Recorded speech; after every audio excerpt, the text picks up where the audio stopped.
पहले अच्छे से नहीं मिल रहे सर, बढ़िया से नहीं मिल रहे, पूरा मन से मिल रहा सर। मानसिक तौर पर सजग थे, सचेत थे, मजबूत थे, तब उन्होंने आरसीपी सिंह को रखा था, प्रशांत किशोर को रखा था। जब वो शारीरिक मानसिक तौर पर आज कमजोर पड़ गए हैं, तो जो 4-5 लोग हैं वो सब वो गिद्ध हैं जो अब उनको नोच रहे हैं।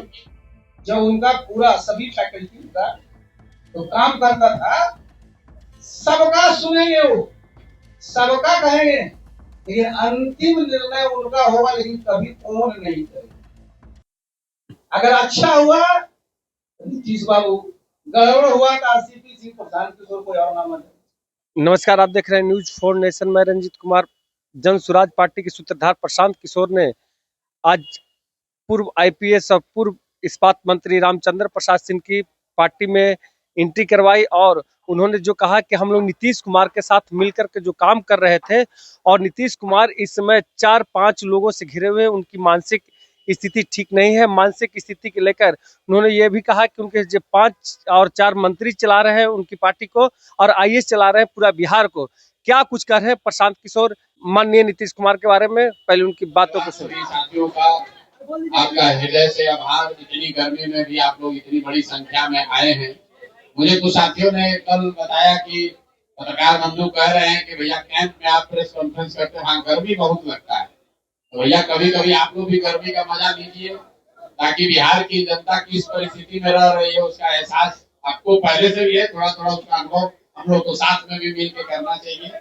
आप सबका इस गर्मी में आने के लिए स्वागत। और सबसे पहले दिल से अपने बड़े भाई आरसीपी सिंह साहब का इस व्यवस्था बदलाव के अभियान में जुड़ने के लिए, साथी बनने के लिए इनका हृदय से धन्यवाद कर रहा हूँ, इनका आभार व्यक्त कर रहा हूँ।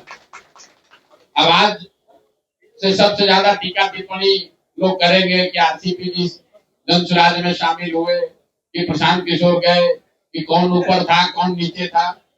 मेरे भाई जितने लोग बिहार की राजनीति को कुछ वर्षों से देख समझ रहे हैं, 2015 में जिस महागठबंधन की चर्चा आज तक हो रही, जो केस स्टडी के तौर पर देखा जा रहा है, जिसके द्वारा मोदी जी और भाजपा का विजय रथ यहाँ 2015 में रोका गया था, उसमें लालू और नीतीश जी साथ में आए, उससे पहले आरसीपी और प्रशांत किशोर साथ में आए थे, तब वो व्यवस्था बनी थी।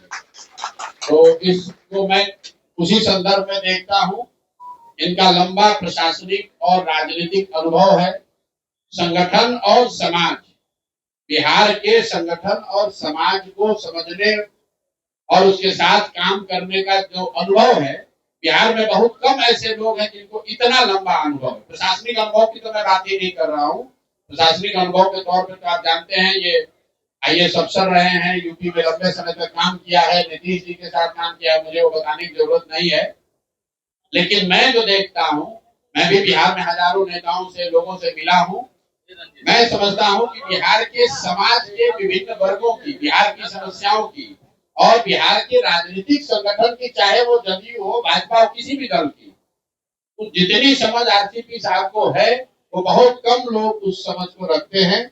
इसलिए अगर ये आज हम लोग के साथ, हम लोग साथ में दोनों आ रहे हैं, तो इसका बहुत बड़ा फायदा बिहार की उस सोच को, ये मत कहिए कि जन स्वराज को फायदा होगा, उसका बहुत बड़ा फायदा उस सोच को होगा, जिस सोच में लोग चाहते हैं कि बिहार में एक नई राजनीतिक व्यवस्था, एक नया विकल्प बने, वो विकल्प बने जिसमें कि अब बिहार में भी शिक्षा और रोजगार की बात हो, बिहार भी अन्य राज्यों की तरह विकास की दौड़ में शामिल हो, और जिन लोगों का भी ये सपना है कि अगले 10 वर्षों में बिहार देश के 10 अग्रणी राज्यों में शामिल हो, वो उस सपने को पूरा करने के लिए जो सेना, जो राजनीतिक फौज, जो फॉर्मेशन तैयार हो रहा है, उसके अगुवा के तौर पर आप आज से आरसीपी साहब को भी देखें। हम लोग भी उसी भूमिका में लगे हैं, और जो हमारे साथी बैठे हुए हैं यहाँ पर, तो चाहे रामबली जी हो, चाहे गिरी साहब हो, किशोर कुमार मुन्ना हो, हमारे अध्यक्ष श्री मनोज भारती जी हो, कुशवाहा जी है, या बहुत सारे साथी जो आरसीपी जी के साथ संघर्ष कर रहे थे। अभी यहाँ पर एकदम मैं उनका परिचय नहीं करा पा रहा हूँ, तो मैं माफी चाहता हूँ उन लोगों से भी। ये सारे वो लोग हैं जिनके मन में सिर्फ एक ही बात है कि बिहार फिर से वापस जंगल राज की ओर नहीं लौटना चाहिए, और नीतीश जी की आज जो स्थिति है उसका फायदा उठाकर भाजपा पिछले दरवाजे से बिहार में कब्जा नहीं कर सके। इन दोनों लड़ाई को अगर लड़ना है तो बिहार में एक मजबूत, सशक्त, ईमानदार विकल्प होना चाहिए, जिसमें नीतीश कुमार ने आज से 10 साल 15 साल पहले जो कहा था, जिसमें तीनों सी न हो, जिसमें क्राइम ना हो, जिसमें करप्शन ना हो और जिसमें कम्युनलिज्म ना हो।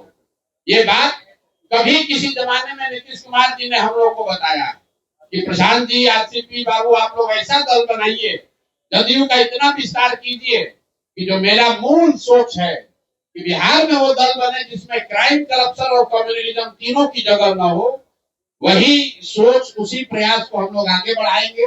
अंतिम एक बात और कहूंगा, जो भी साथी जदयू के हैं, मैं और आरसीपी जैसे लोग ये जानते हैं कि इस राज्य में किसी राजनीतिक दल में अगर सबसे ईमानदार और सही राजनीतिक कार्यकर्ता, नेता की बात नहीं कर रहा हूं, कार्यकर्ता किसी दल में है तो जदयू में है। तो मेरे भाई, आपके जरिए, मीडिया के माध्यम के जरिए आप सबको अपील कर रहे हैं कि जदयू अब वो नहीं है। जदयू अब 4 ठेकेदारों की पार्टी हो गई है। नीतीश कुमार शारीरिक मानसिक तौर पर सक्षम नहीं है निर्णय लेने के लिए, तो ये आपका दल है। आप उस डूबती नाव को छोड़िए और नीतीश कुमार व्यक्ति से ज्यादा नीतीश कुमार विचार का अगर आप सम्मान करते हैं तो आपको मालूम है कि आपका रास्ता जनसुराज है। जनसुराज ही वो व्यवस्था है जिससे कि बिहार में समाजवाद को जिंदा रखा जाएगा, लोहिया और जेपी के सिद्धांतों को आगे रखा जाएगा, जो गांधी को लेकर आगे चलेंगे, जो समाज के सभी वर्गों को साथ लेकर चलेंगे, और क्राइम, करप्शन और कम्युनलिज्म से मुक्त कोई राजनीतिक व्यवस्था होगी, उसका नाम जनसुराज है। तो आपके माध्यम से सभी उन जनता दल यूनाइटेड या उस तरह की व्यवस्था से जुड़े हुए राजनीतिक साथी कार्यकर्ताओं से भी आग्रह करता हूं कि आपको रास्ता दिख रहा है, अगले 1-2 महीने में तुरंत ज्वाइन कीजिए, उस डूबती हुई नाव को छोड़िए, क्योंकि अब नीतीश कुमार ना वो दल चला रहे हैं, ना वो दल चला सकते हैं। सरकार अफसर चला रहे हैं और जनता दल यूनाइटेड 4-5 ऐसे ठेकेदार चला रहे हैं, ना जिनका राजनीतिक अनुभव है, ना उनको कोई राजनीति से उनका सरोकार है। उनका सरोकार बस इतना ही है कि जितना हो सके बिहार को लूट लो 4 महीने में, क्योंकि इसके बाद तो व्यवस्था बचने वाली नहीं है। इसी के साथ मैं अपनी बात खत्म करूंगा। आज के दूल्हा, आज के नायक आरसीपी साहब हैं। एक बार फिर से इनका तहे दिल से शुक्रिया और धन्यवाद अदा कर रहा हूँ। और बाकी सब सारा सवाल जवाब इन्हीं से कीजिएगा, हमसे मत कीजिएगा। बहुत बहुत धन्यवाद। उसमें उन 4-5 लोगों की क्या भूमिका थी? वो 4-5 लोग अपना क्षेत्र न बचा पाते अगर हम लोग मदद नहीं कर पाते, वो क्या दल चलाएगा भाई? वो तो विशुद्ध तौर पर सत्ता में बैठकर कमजोर नीतीश कुमार का फायदा उठाकर वसूली कर रहे। सब वसूली मंत्री है। हमसे सुनिए, हमको कहता है भेजेंगे लीगल नोटिस, हम लीगल नोटिस करने वाले हैं। हमने कहा ये वही आदमी है जो कांग्रेस के अध्यक्ष रहते हुए ये हिम्मत नहीं होती थी कि लालू जी के घर जाएं। जब गठबंधन की बात हुई तो यही आरसीपी सिंह है जो जाकर कहे कांग्रेस को 40। तो लालू जी ने कहा कि आरसीपी हम लोग के साथ धोखा कर दिया है। उसके बाद ये लोग डर के मारे लालू जी से बात करने नहीं जाते थे। तब माननीय सदानंद बाबू जिंदा थे और हमें कैमरे पर कह रहा हूं, पूछ लीजिए, इनकार वो नहीं कर सकते। किसी पत्रकार ने पूछा भी था तो उन्होंने स्वीकार भी किया। ये दोनों लोग, सदानंद बाबू और तब के कांग्रेस के अध्यक्ष, ये आकर हमारे कमरे में बैठे रहते थे कि प्रशांत जी, लालू जी से आपने बात कीजिए, हम लोग चाहते हैं, बड़ा बेइज्जत करते हैं और ये हम लोग को राजनीति सिखाएंगे। मेरे भाई, बस नीतीश कुमार अगर शारीरिक मानसिक तौर पर आज सचेत रहते तो इन लोगों की जो स्थिति पहले थी वही स्थिति आज भी रहती। जब वो मानसिक तौर पर सजग थे, सचेत थे, मजबूत थे, तब उन्होंने आरसीपी सिंह को रखा था, प्रशांत किशोर को रखा था।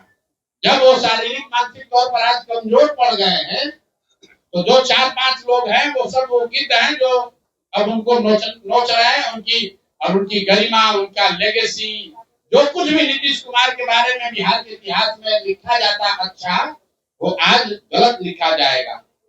अगर नीतीश बाबू आज से 3 वर्ष पहले पद छोड़ दिए होते तो बिहार की जनता आने वाली कई पीढ़ियों तक वो उस आदमी को याद करता कि नहीं, कुछ भी हो, नीतीश कुमार ने बिहार को सुधारने के लिए कुछ किया है।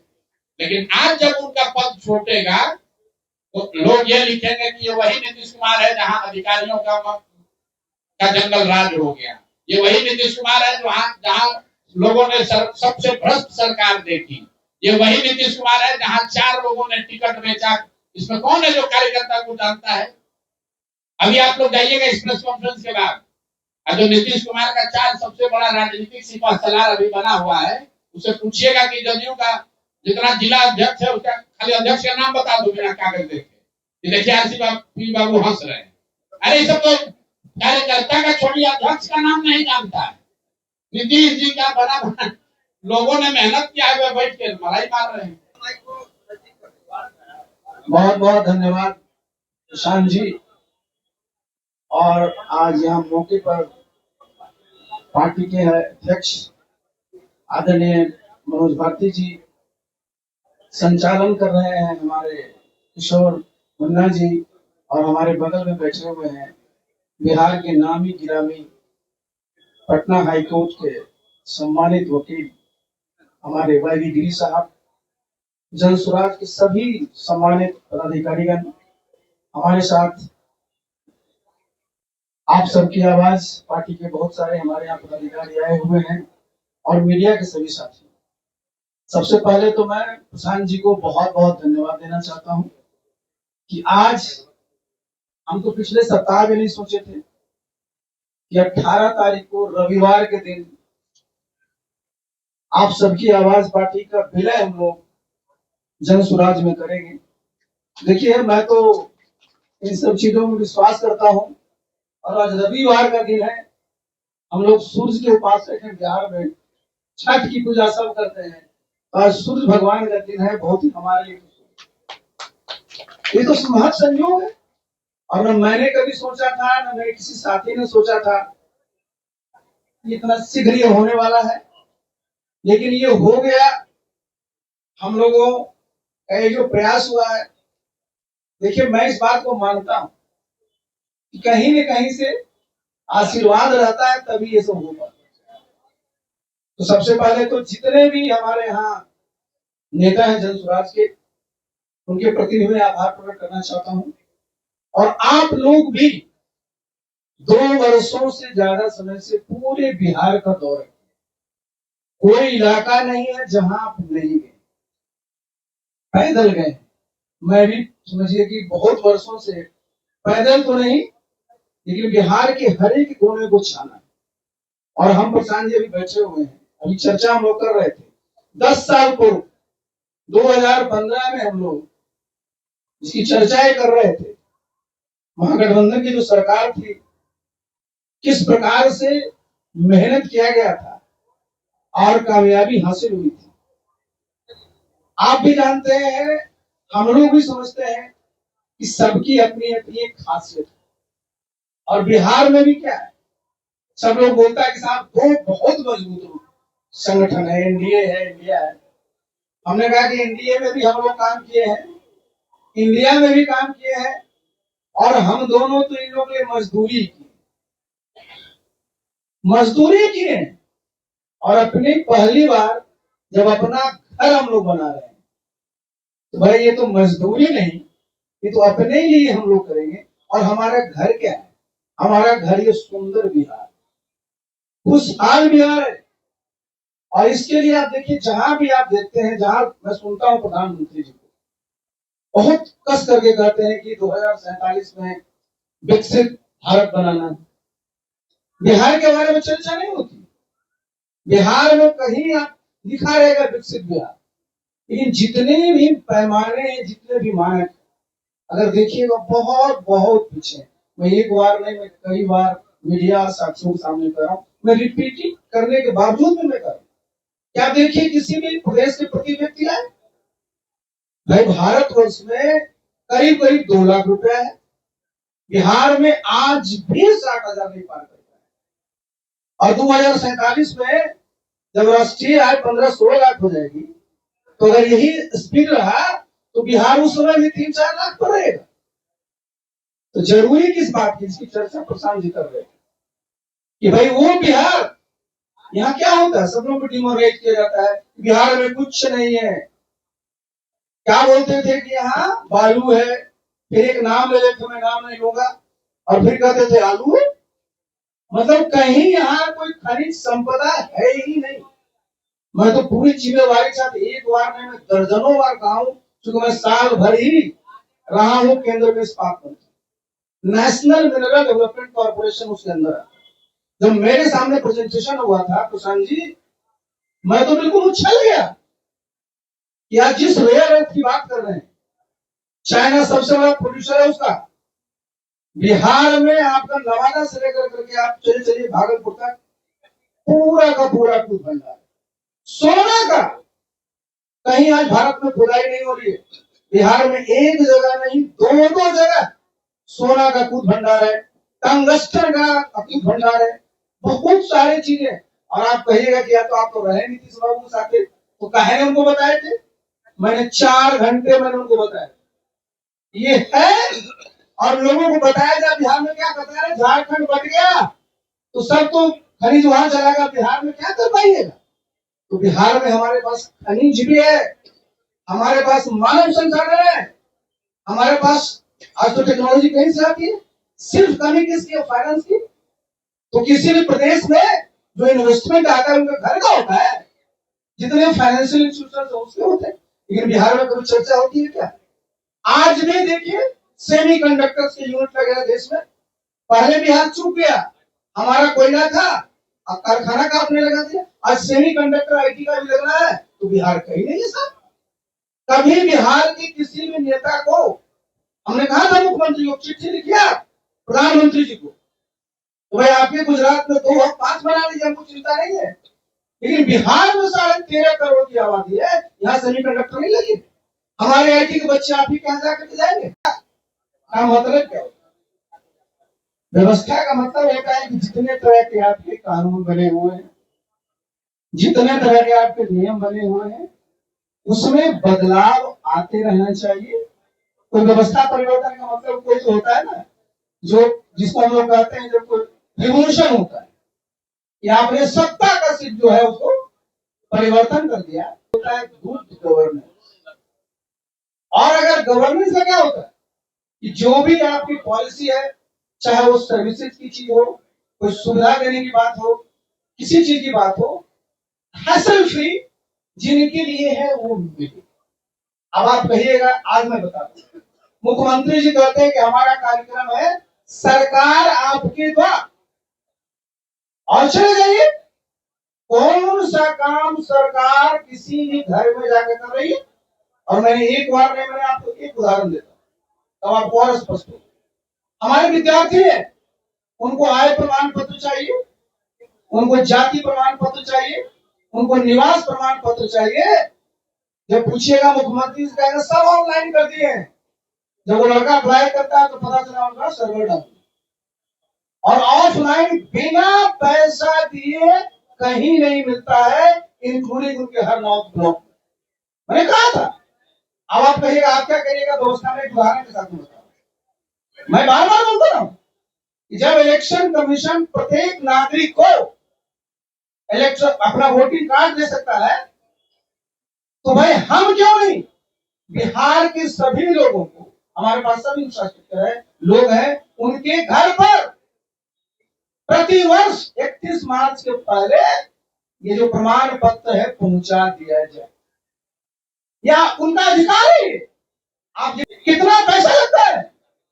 बगल में चले चलिए, हम उत्तर प्रदेश में रहे थे, दाखिल खारिज बिल्कुल मीटिंग प्रधान के वहां प्रधान होते हैं, काम था कलेक्टर का, एसडीओ का, जो भी हमारे थे, सबके सामने पूरी खतौनी की रजिस्ट्री की फाइल पढ़ा जाता है, और जहां किसी को मृतक पाया गया पूरे गांव के सामने बोल करके उनका जो वारिस होता था नाम दर्ज, न कोई खपला होता है न कोई धंधा होता है।